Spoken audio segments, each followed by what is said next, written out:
You are listening and watching to an awesome podcast of all time, the sequel of Phenomenon Serendipity.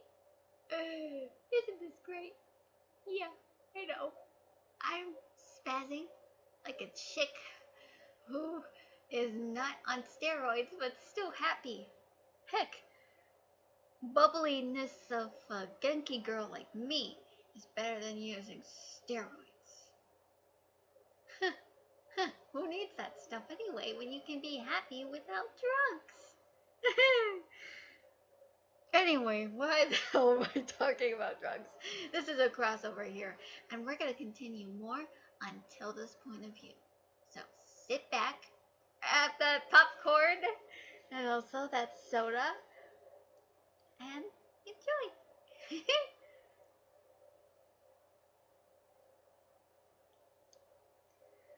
Boy, things were really getting crazier with the fact of Katrina. Observations were making sense. However, it looked like Jiki was placing some sort of recording tracker, maybe just in case to expose her of some sort. However, that plan pretty much failed when Katrina began to reveal something.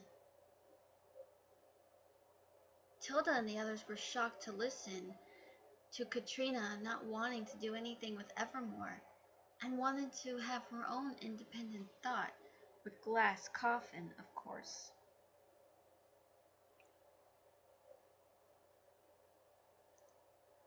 Even though it was a pretty much shocking thing that she was saying to Yukino, Tilda realized that Katrina wasn't really a bad person.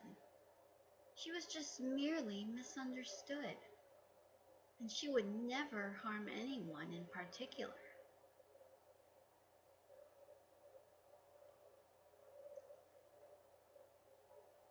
And the most shocking thing happened next. There was another shocking thing that she said. She wanted Yukino to come with her. Yukino was hesitant, but she seemed to like the idea. Tilda couldn't believe it. Is she nuts? She seems that way, Kichi said. However, Yukino had to turn down the offer, and she said to Katrina, I hope you're happy that you chose this. It was so touching, and Katrina considered Yukino a good friend to her.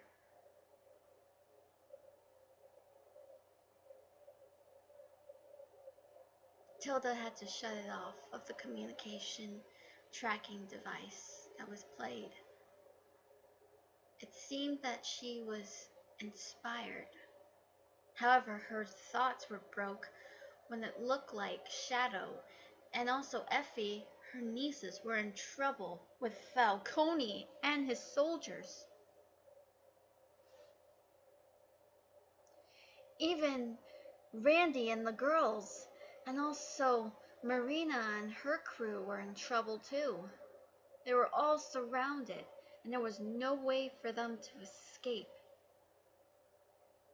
Tilda tried to make a move, but Falcone called out, You dare leap from there, and the guns go off,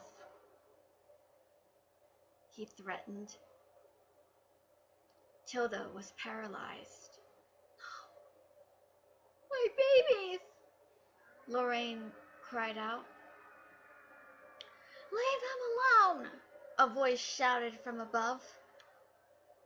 Everyone was shocked to see this. It was Katrina, flying towards them. What?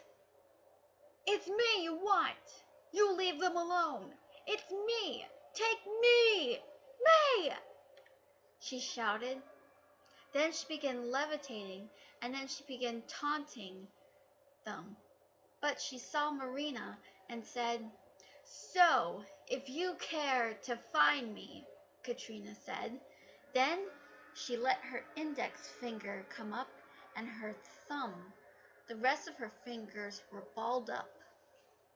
She was making the exact sign as Fairy Tale, and she said, "Look to the western sky. Someone once told me everyone deserves a chance to fly," Katrina said towards Marina. Marina looked a little embarrassed, blushing for that matter. Katrina began taunting Falcone and the rest of his men, and boy did they look angry. Tilda was watching with a big smile on her face, really amazed that she could stand up to someone such as Falcone. Katrina was so brave. From the distance, there was a shout. Tilda noticed from the tower it was Yukino waving at her.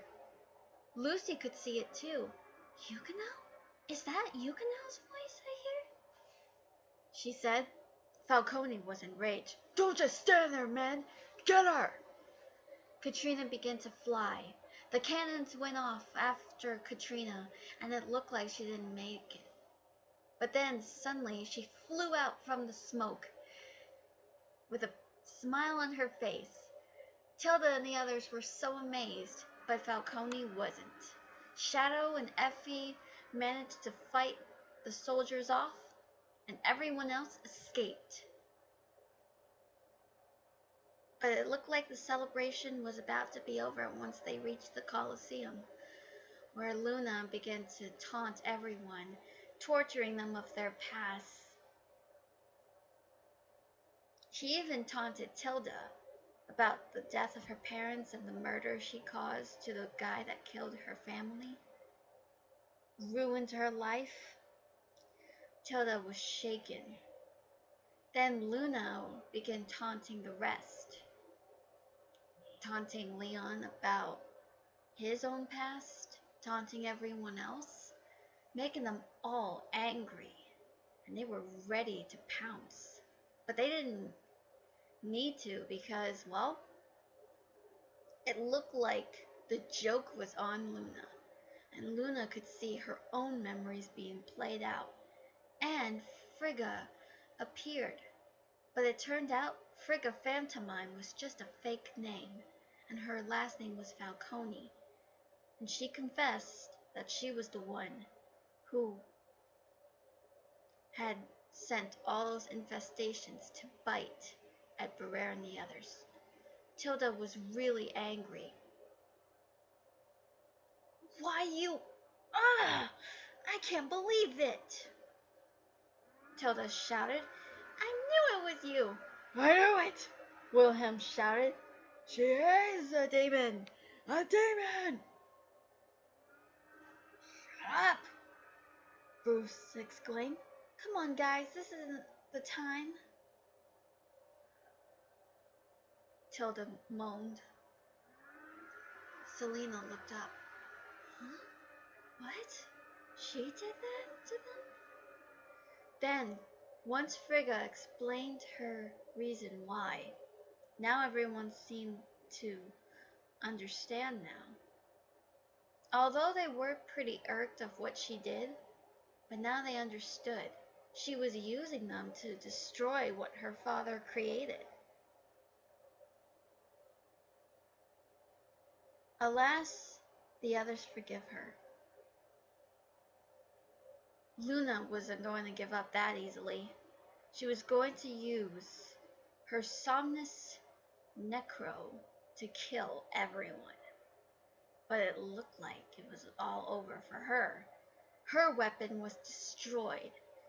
Thankfully, Lola and the rest managed to stop it in time. Then Lola turned out to not have been vulnerable and timid anymore. She revealed that as just a hoax. She had gotten a lot stronger and a lot better, and she soon humiliated Luna. But Luna wasn't going to go down again. She had been defeated, but not so easily. Just then Katrina leaped to the ground, and all of a sudden she went over to Aaron, and she was leaning